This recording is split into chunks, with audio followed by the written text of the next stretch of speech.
thanks everyone for coming. This presentation is on the future of the firewall. Is the firewall going extinct?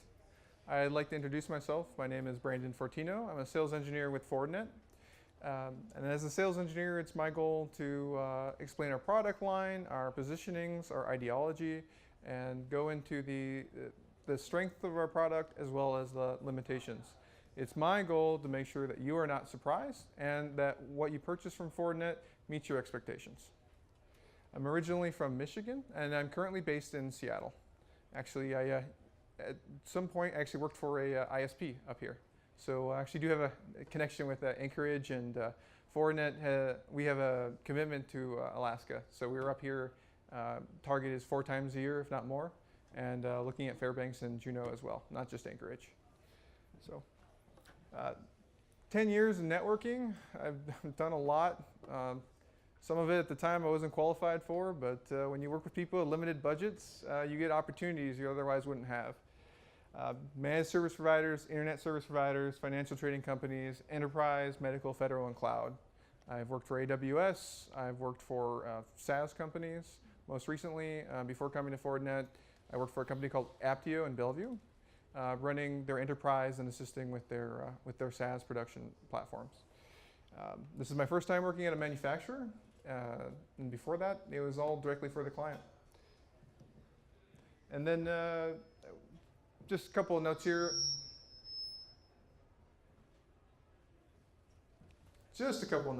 I triaged outages costing millions of dollars per minute. And I've fallen asleep on filing cabinets underneath my desk and pretty much anywhere else. Take that. Yeah. Anywhere else we could find places to sleep. So I've been there in the trenches, and I've seen things go really, really wrong and go really, really right. There we go. So, all right, next slide. I'm going to turn that off, yeah.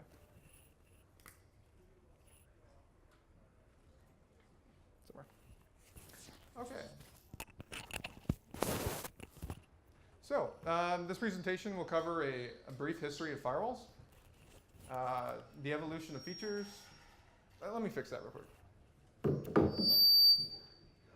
I have. Is it? Is. Okay. Yeah, all right. I'll step down. How about just not use it? Yeah, I'll do that. Thanks, guys. All right, so if anyone can't hear me, let me know. I'll speak up louder. So we're going to cover the history of firewalls. We're going to cover the evolution of features, architectures, limitations of firewalls. And then we're going to go over feature predictions. And over the course of this presentation, I hope you sort of gather the same data that I did, and you'll see how I came to those conclusions. My story is not the whole story. It's a very tiny piece of firewall and security and networking in general. And also, these are my personal opinions, not the opinions of Fortinet or any one company. And these are forward-looking statements. So, move on.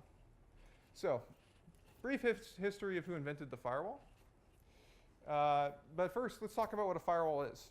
A firewall now can be a dedicated network appliance. It can be a server or a client host software. An expansion module running in a router. It could be attached to a load balancer. It could be running in the cloud, either as an infrastructure firewall or as a VM running on top of cloud infrastructure. Originally, a firewall in English was a partition to prevent the spread of fire. And I think it's one of the more accurate words that we co-opted for use in technology. Before the event, ARPANET was a small, closed community based on trust and transparency, the beginnings of the internet, quite like the internet today. On November 2nd, 1988, we saw that Peter Yee sent via mailing list the message that kind of sparked the revolution in networking security. And this virus was eventually known to become the Morris worm.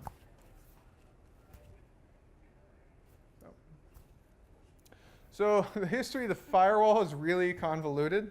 There are a lot of brilliant minds behind it. and opinions differ over who invented what, when, including people who actually credited with inventing certain features say they didn't invent it and will point to other individuals. So keep that in mind. So in 1988, DEC publishes a paper that describes a form of packet filtering. We use this term now to describe stateless firewalls. AT&T Bell Labs became heavily invested and built upon that technology. And we had a few simple criteria when we matched traffic. We were looking at IP protocols, source IP address, destination, source port, destination port. This is the basis of all early firewalls and firewall technologies today.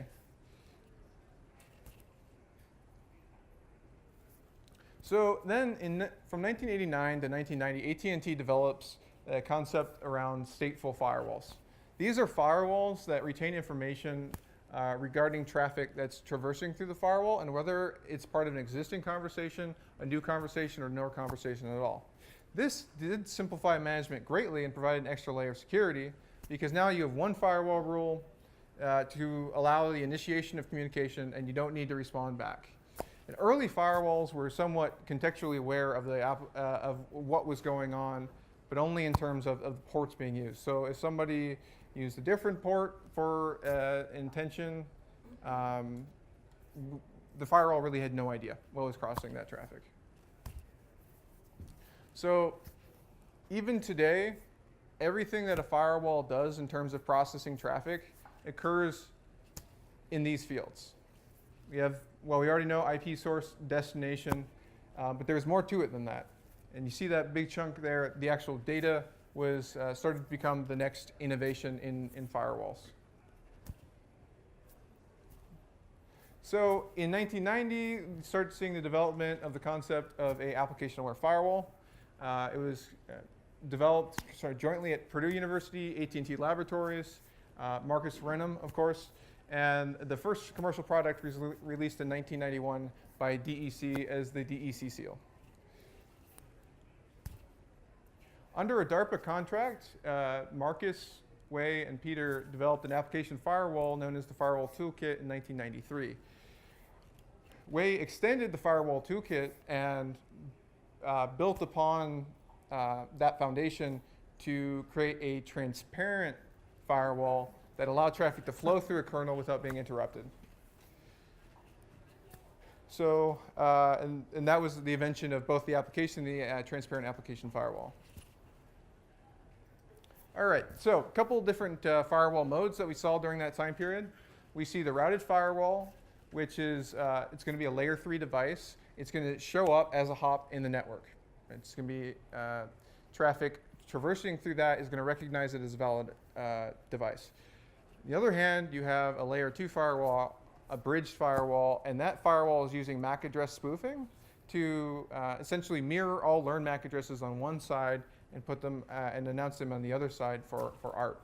And that makes the firewall essentially invisible to traffic traversing through the firewall. It's great for fast deployments of I don't want to re-engineer my network, but the boss says if I don't get this put in place, I'm going to be looking for another career.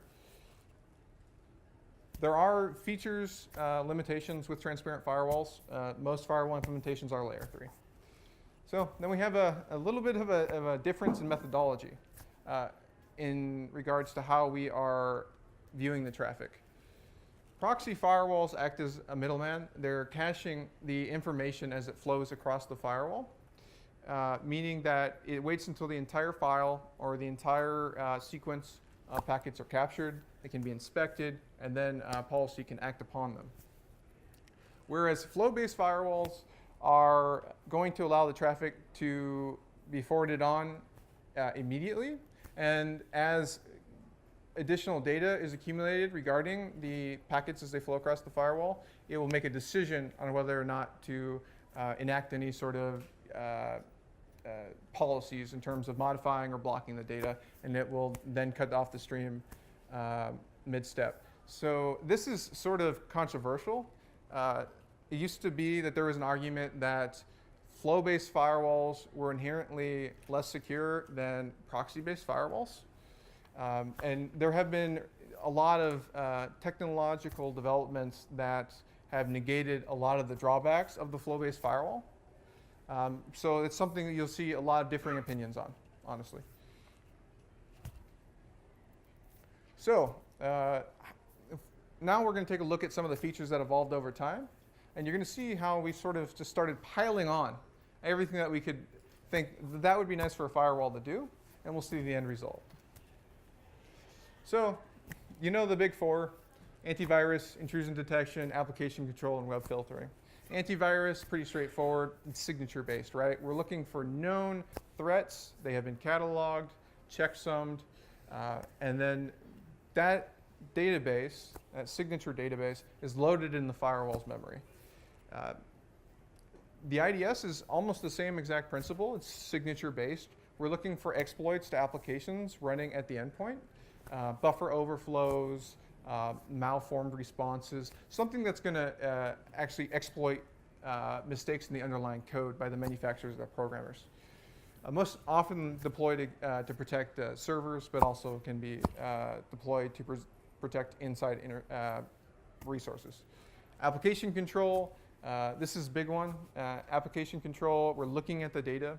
Early application control was limited. It knew what FTP was. It knew what HTTP was. It knew what CFS was. But it really didn't go farther than that. And today's application firewalls will dive into the entire data structure to make a determination. So we have firewalls today that you can allow access to the web, and you can allow access to Google, and then you can block videos inside Google. And that is done through application and data inspection. Web filtering and DNS filtering, two features that achieve the same goal. Web filtering is going to look at the content of the web page and decide if it's going to block or not based on your policies. DNS filtering is basically an extended DNS database. The service provider or the security manufacturer has DNS zones that have been classified, and they append that classification on, and DNS queries get tagged with the classification, and then a decision's made. You see, we start piling on network features, right? The firewall's not doing enough. We needed to do dynamic routing. We needed to do switching. We needed to do wireless, quality of service, IPsec, and SSL VPN. Roles traditionally reserved for routers. Identity management, integration with Microsoft AD or Radius or TACACS, knowing who your users are, and then deciding what rules get applied based on those user identities. Anti-DDoS as well. So two features I do want to talk about real quick, deep SSL inspection being one of them.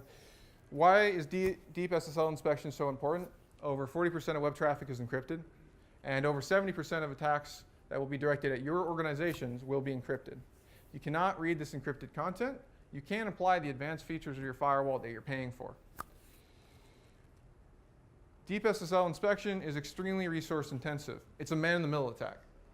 We are authorized to do it because you're the ones running the network and you decide to deploy firewalls in line with SSL.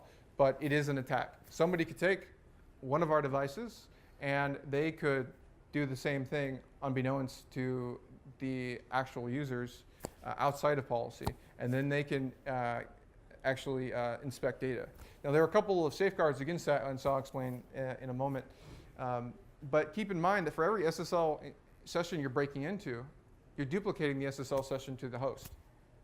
And that takes up a lot of resources in terms of what the firewall has available. Certificate pinning is a new feature where you're attaching a key signature to the certificate to ensure that the man-in-the-middle attack is not occurring. And right now, firewall manufacturers are assuming that those doing certificate pinning are a trusted source. And the workaround right now is to add exclusions, but we're also working with the consortiums and the web partners for a long-term certificate pinning strategy. Really, anything that's doing certificate pinning, if it's not a trusted organization, you should be blocking that content. Next. So sandboxing. Sandboxing is not a feature that occurs on the firewall, but it's deeply integrated with the firewall. You're either setting up a simulated environment or you're setting up a completely virtualized environment. You're spinning that up, and you're running what you suspect to be malicious on that virtualized system. And you're looking at behavior. You're looking at registry. You're looking at files touched, modified, changed. And this is the beginning of behavioral analysis, which is sort of the holy grail of the firewall. And this became how we started to produce our signatures. FortiGuard, which is our threat research laboratory at Fortinet, we have data centers spread across the globe and research centers spread across the globe. And we're using sandboxing and some other technologies I'll describe later to produce these signatures. Virtualization is very advantageous, but sandboxes are beasts. Most organizations don't think they can afford sandboxes. These are massive VM servers with some overlay technology to integrate in the firewall, but there are solutions to that as well. So what do we get by piling on all these features? We have high latency and low throughput. People only bought 1 or 2 firewalls. They put them in the border. Why? Because they were the biggest bottleneck on your entire network. As a network engineer, I hated firewalls. All my problems were with firewalls. My bottlenecks were in firewalls.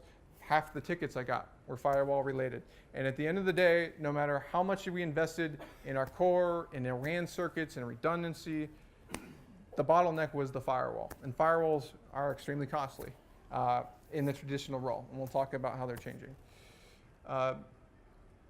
Meanwhile, we have schools in Washington State who, through federal access programs, are getting 10 gig connections to their schools, practically for free. And then they go out, they quote a firewall to actually inspect this 10 gig WAN throughput. And yeah, their budget's gone for the next 5 years. So we have a conundrum. Now we have a solution.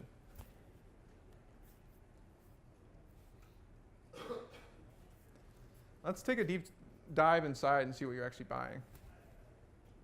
Just briefly to touch on FortiGate again, the number one thing you should be concerned about when selecting a firewall from any manufacturer: where are the signatures coming from? What are the detection rates? Are they internal? Are they third-party sourced? How do I report signatures that are false positives? It's the number one value add. Everything else that I'm going to tell you later on is great, but if the signatures and the hit and detection rates are not top of the line, then the entire product is compromised. So what we've done is we've deployed machine intelligence, and most other manufacturers are as well. So our data centers are going out and they're looking at all the new content on the web. They're using sandboxing. They're using advanced analytics and heuristics to populate our signature databases, and that's how we're staying ahead of the curve. Most manufacturers, ourselves included, were well aware of WannaCry before it hit the news. And if you were subscribed to our extended IDS list, you would have got pushed a machine-generated signature long before you even knew what WannaCry was, and long before a human Fortinet researcher viewed the signature and gave it an actual appropriate name. It would have been like Alpha Bravo 21587, as computers want to do. So signatures, as I mentioned before, they can be internally or externally sourced. Neither is right or wrong. Internal gives you a lot of flexibility, but there's a lot of high overhead associated with that. Our company decided to go internal. There are third-party companies that sell their signatures to other manufacturers. Both solutions work, and they have their plus and minuses. And we see that most of the UTM next-gen features you're associated with you associate with our firewalls are all signature-based. Again, it's the core of the product. So let's start talking about firewalls. So as we layer on features, and firewalls get slower and slower, we try to do more and more, and we tack on pretty much everything under the sun, we start running into overhead. A firewall these days will have generic CPU, and those will be Intel, Xeon, ARM. They're the same processors you have in your computers. And in fact, early firewalls were servers. They were the firewall toolkit running on 1U and 4U boxes that you had deployed in your data centers. Of course, you have RAM, which is self-explanatory. And storage has evolved. Some devices have flash, mostly lower-end models. Higher-end models have solid-state drives. And then other models will have spinning drives, depending on manufacturer and how long you want to do archiving. Storage is important in terms of doing internal logging and doing things like packet captures, right? Like you can do packet captures directly off our box, but it requires a solid-state drive to do that, so there's no performance interruption. So it's something to keep an eye on when you're selecting a product. Hardware acceleration is the biggest piece. It's the solution to all the problems that firewall manufacturers have been experiencing as we tack on additional features. There are two options for hardware acceleration: field programmable gate arrays and application-specific integrated circuits. So to briefly revisit the CPU conundrum, this is a graph that goes up to about 2015. And what you see is that CPU development is in a crisis right now. Transistor counts continue to grow significantly, but single-thread performance is actually marginal in increases between generations. Intel has their new generation of the 8700K is being announced today, and probably will go on sale tomorrow. The previous generation, the 7700K, has the exact same single-thread performance. We also see that frequencies are nearly flat. They have not grown significantly over time, and that core counts are now the magic bullet that manufacturers like AMD or Intel are using to offset the technology stutter in the development cycle of the CPU. And so the reason why CPU development is slowed down is sort of complicated. It mostly comes down to die shrink. As your dies get smaller and smaller, even lighting can completely destroy a silicon mold. Same for heat buildup is a really big problem right now. You stick 18 cores in the processor, you're going to need a lot of cooling to keep it running. And actually, as processor counts go up, frequencies have been decreasing in order to offset the heat problem. So what are firewall manufacturers to do? Well, we talked about hardware acceleration. Now let's deep dive into it. So field programmable gate arrays are sort of a cross. It's a halfway point between the generic CPU and an ASIC. It's an integrated circuit with an array of programmable logic blocks that you can reprogram. So you can create sort of a breadboard, right? If you're familiar with electronics prototyping on these FPGAs. Manufacturers of firewalls who include FPGAs on their devices will purchase the FPGAs third party. So there's no upfront cost for them.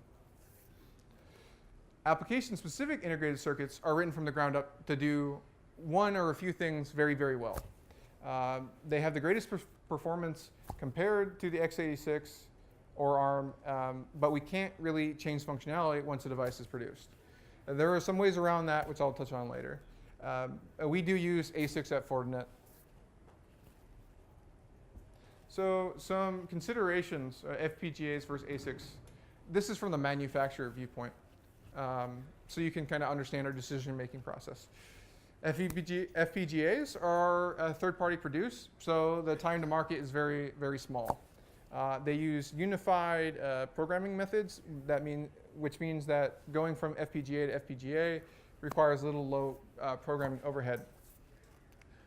This makes things simpler. It eliminates a lot of risk in the development cycle. But this leads to much more higher unit costs because the FPGA manufacturers who are selling to the firewall manufacturers have to recoup their costs. If the firewall manufacturers aren't paying an upfront fee for the development of the FPGAs, they see that in their per unit cost. ASICs, again, fully customized, and we use some tricks around the fact that we can't really reprogram the ASICs. We create a generic table space, and that generic table space can be used for many different features. And we can add a feature, and as long as that feature corresponds to the table space that we built into the ASIC to process, we can get around some of that customization difficulties. It does have extremely high upfront development costs. Our company steals people from AMD and Intel and ARM to produce our chips. And that means a longer project design cycle, but that also means, as you can see via this graph, that once we get the ASICs up and running, and we get them running fast, the per unit cost is very low, which we pass on, and other manufacturers can pass on. So, a side note, away from the firewall war, you're going to see there's a different war brewing with chip producers. So, FPGAs or ASICs, who's going to win? There are use case questions in regards to that, but we do see the line starting to draw. Google produces their own ASIC, which they call tensor processing unit. They're on their second generation of that unit. And they've just put that tensor processing unit in their Google Compute Cloud, which means for the first time you can go to a cloud and have hardware acceleration for some of your massively parallel mathematical processing. That's huge development in cloud computing. NVIDIA is actually doubling down. They're creating their own TPU-based ASIC to complement their existing GPUs. NVIDIA will tell you that they think GPUs are going to replace CPUs, but they're also producing tensor processing units. Sort of mixed messaging. Finally, AMD's APUs are already widely sold. They're a system on a chip with a CPU-GPU combination, but they are working on and have patented a CPU FPGA design. So we're going to use FortiGate as an example because I work for FortiGate, and I don't think other companies would appreciate if I started telling you how their product worked. So using FortiGate as an example, we actually have a couple of different chips. We have a network processing chip, we have content processing chip, and for our smaller units, we have a system on a chip. The network processors, we can offload a lot of network features. And so this is basically our version of FastPath. And this is how we are able to do high throughput network switching and packet routing on a firewall without introducing a bottleneck and do it relatively inexpensively. We can offload CapWAP, lag, typical networking technologies, the same hardware acceleration you'd find in any router. Content processors, we're offloading IPsec for encryption, decryption, security inspection, SSL and TLS, IKE, RSA, negotiation, handshake protocols. We can do digital signal fingerprinting. We can do IPS, application control, AV, all offloaded to content inspection processors. We have an integrated switch fabric, which will allow you to connect ports in a bond between two network processors. And we have a system on a chip, which is a combination of ARM CPU and ASICs that we've custom brewed and put together on one chip. So this is an example of FortiGate. This is 1000D. This is all publicly available, by the way. We have two really great guides. One's Life of a Packet that explains the order of operations for FortiGate. The second one is a Hardware Acceleration Guide. We'll show you all these diagrams for all of our devices. Here we see with 1000D, we have two NP6, and you can see the mappings between the interfaces. And you'll see that the content processors are actually cross-connected with the CPU. That has significant performance advantages. One of the drawbacks of the two network processors, though, is that you can't port bond for redundancy across these two interfaces, meaning that if you want to do a 20 gig port bond with the two 10 gig interfaces in the box, you just can't. We have a solution for that, too. This is a much larger box. It's a 3700DX, which is a special service provider version of our hardware. Those two TPTs off to the left there, they actually will offload GTM traffic for cellular providers. But we also have a non-cellular version of the 3700 available for data center use cases. We see the two NP6s. We see another two that have been directly connected to the system bus. But that integrated switch fabric allows you to, as I said before, bond two ports between the network processors. And you can see that because we have a parallel processing architecture, we can throw as many content processors as we want to increase our application inspection and our advanced UTM and GFW features. But we can actually play a few games here with the 3700D. We can, by CLI configuration, disconnect and reconnect the network processors to the ISF. Why would you want to do that? Well, without the ISF, you get a little bit of latency decrease. And that's really popular with high-frequency financial trading companies. But if you want obviously the redundancy and the lack of headaches, you can reconnect it to the ISF if you don't mind an extra 2 or 3 milliseconds. Also, stop being firewalls. They do networking. They do advanced application inspection, modification. They'll do identity management. We can do SD-WAN, WAN optimization. We can act as an explicit proxy. When you start looking at everything a firewall does, and you look at the traditional role of a firewall, they no longer match.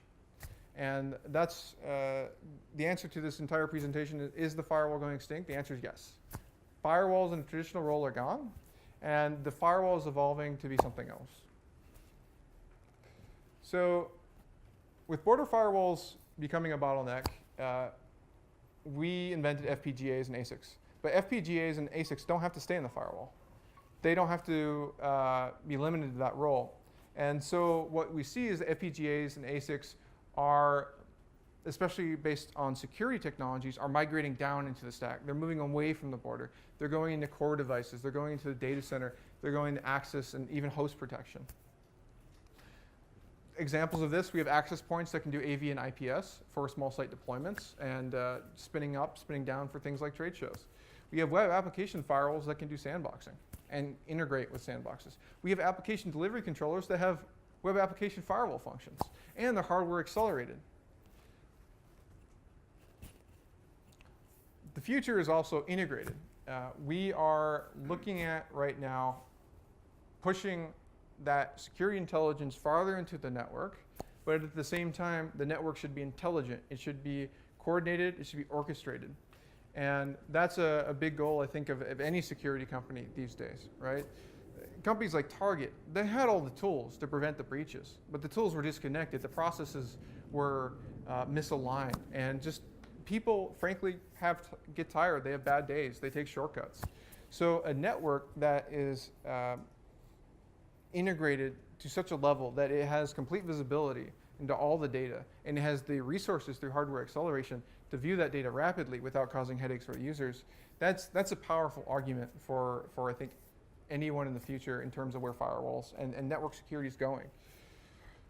So my company is, we've built something which you call the fabric, and other companies have their own solutions with their own terminology, and I don't know if there's really an industry term yet that's generic, so I'm gonna use the term the fabric for now.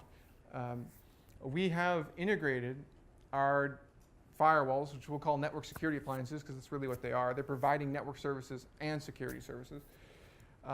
We have integrated them with our ADCs, our web application firewalls, our user identity, permissions, wireless AP switches. We've integrated these together into a fabric. The devices know each other. They talk to each other. They share information with each other, whether it be configurations or threats. When you're running our FortiGate and you have sandbox running, and your sandbox detects a malicious sample, that sandbox will push down a customized IDS signature to your firewall, and to your mail filtering system, and to your web application firewall. It will produce an alert, and it will send that alert across the organization, and we'll know that there's been an issue. Let's go on. So this is an example of what the fabric looks like when it's running inside a FortiGate. And we can see that we have several FortiGates in line. And what we're seeing is that as networking evolves, these security appliances aren't going to be in your border. They're going to be in your core. They're going to be in your distribution layer. They're going to work together. They're going to be a single point of orchestration. And you're going to see, one of the best features is dynamic network mapping, which as a network engineer I just love. Where your users are, where the traffic's flowing, where your topology is, and where your threats are. Well, if you have all this information, you have all this visibility into the network, well, what's the next step, right? It's not just cross-communication. Again, humans make mistakes. Best practices aren't always followed day to day, even though they're standardized. But with the position of the NSA, we can then actually apply logic and look at best practices. We can look at a firewall rule that hasn't been used for a year. And I'll tell you, hey, do you want this rule deleted? There's a security hole there. You don't have device scanning turned on. You don't have application control in this traffic that's acting very suspicious. We can start to correlate.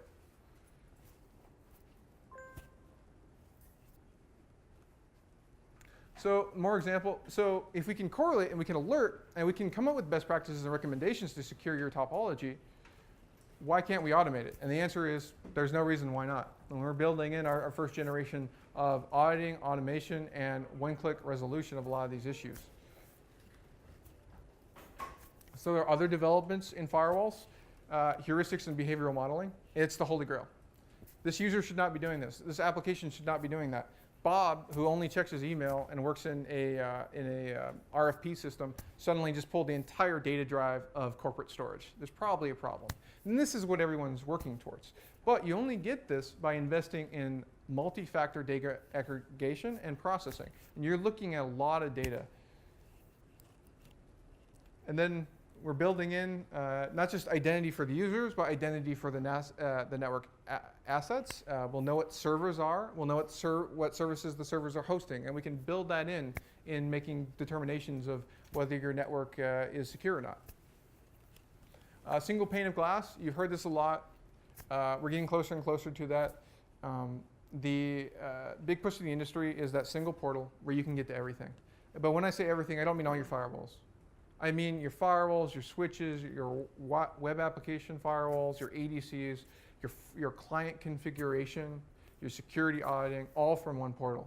There becomes a scaling issue, but I think a lot of the manufacturers are looking at very creative ways of scaling. If you just have one centralized portal, but then your data collection points are distributed, and you can apply hardware acceleration, well then single pane of glass doesn't have to break an organization that has 500 sites. And we're going to see continued hardware development in the FPGAs and the ASICs. Ending notes here, host-based versus network security appliances. Host firewalls are not going to go away. There is a trade-off between performance and security level. But host-based firewalls, they offer a last line of defense, but more importantly, they also offer telemetry, data acquisition, patch levels, what the user's doing. And we can also build an awareness of whether or not the user's on-premise and behind firewalls, or if they're in an airport in China. And then we can make determinations of what security processing for the host to turn on based on their location. And then we can avoid double filtering when it's not necessary. And then there's also been work with hybridization, essentially the firewalls managing the endpoint clients. All right, so the cloud, right? Everyone's moving a lot of people are moving their data centers to the cloud. And it's the next big thing. CIOs have been fired for not moving to the cloud. CIOs have been fired for moving everything to the cloud and then getting the bill. The industry is in a bit of a shakeup right now, and the revenue models are interesting. Personally, what we found at the SaaS provider was that if you have high compute applications, you're going to spend a lot of money in the cloud if you're continuously doing computing in your VMs. But if you're just have a mail server that's running at 2% CPU all day, every day, that's a good candidate for virtualization. But the question becomes, is my network going to be separate from the cloud? And I think the answer is no. I think we're moving to a point where you're going to have one click, I want to connect to AWS. One click, I want to connect to Azure. And that's going to be from the firewall portal. That's not on any roadmap right now. It's personal opinion, but I think we're moving to there. I think we're also looking at DDoS, right? You get DDoS and you max out your WAN bandwidth, there's nothing you can do. Your firewall can handle it gracefully, but you've run out of bandwidth on your pipe. You need to contact your provider and stop the DDoS before it gets there. Well, who's to say you can't have a checkbox in your firewall? Check the box, you spin up a BGP peering session, and suddenly your firewall on site tells the cloud to start announcing your prefixes, scrub in the cloud, and then when the event's over, uncheck the box, or maybe even automatically spin then the cloud scrubbing, and you go back to announcing through your normal WAN circuits, and you only pay the operational bill of running the DDoS for so long. Firewall VMs are great because a lot of the firewall services offered in AWS and Azure are limited. Those are infrastructure ACL-based firewalls. Azure is doing a lot of good work on building some more advanced features in there, but at the end of the day, the functionality of a traditional firewall VM, or in terms of say Fortinet or any other competitor, you're not going to find the same feature parity. But by deploying those firewall VMs in the cloud, you can still use the same control plane, you can still use the same management, same training, same procedures, and same automation. Every manufacturer these days mostly have open APIs.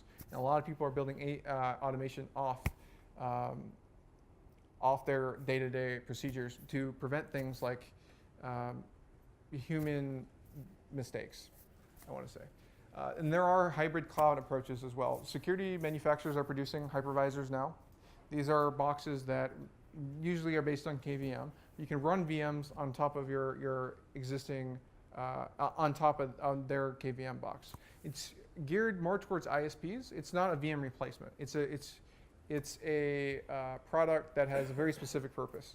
But with, for example, our hypervisor, we can still hardware accelerate a firewall VM and then still run Windows servers on top of that. So while the hypervisors won't be in the cloud, they'll be on your premise, sort of your hybrid cloud model. And great for branch offices, that sort of thing. And then we also are seeing that most manufacturers integrate deeply with existing virtualization providers. You can run between VMware VMs, for example, our technologies, and apply all the same features between VMs, so you don't have to worry about traffic leaking out before it gets to the network. And that's it. That's the end of my presentation. Thank you very much.